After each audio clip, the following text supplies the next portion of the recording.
J'ai fait mon service militaire à Rochefort, à monter la garde en bout de piste. Un tour de garde, c'est 2 heures. Et 2 heures à faire des allers-retours, à regarder les bateaux qui remontent la Charente, c'est très long. Alors, j'imagine des trucs pour passer le temps. J'aime bien les avions, alors je m'imagine déjà un pilote du futur.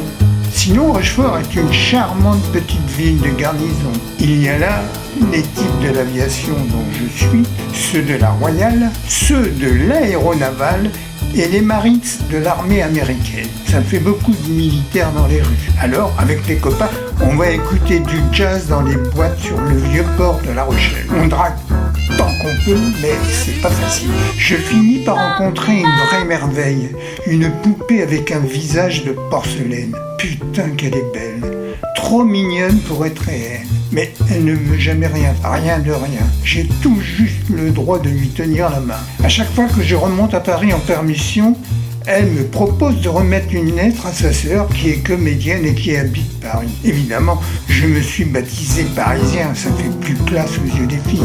Mais il faut croire qu'elle ne connaît pas la poste, ou alors qu'elle veut que je connaisse sa sœur. Un jour, j'accepte, et voilà que je me pointe à 8 plombes du mat après une nuit passée dans le train chez la frangine. Je sonne à la porte, c'est elle qui vient m'ouvrir, encore tout endormie.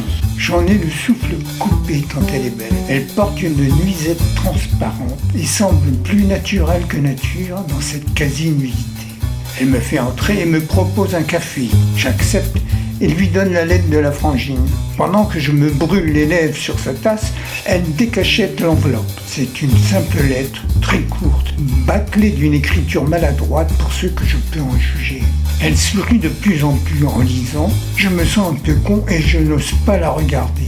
Pourtant, elle est vraiment gironde et on devine ses seins mignons sous la mousseline.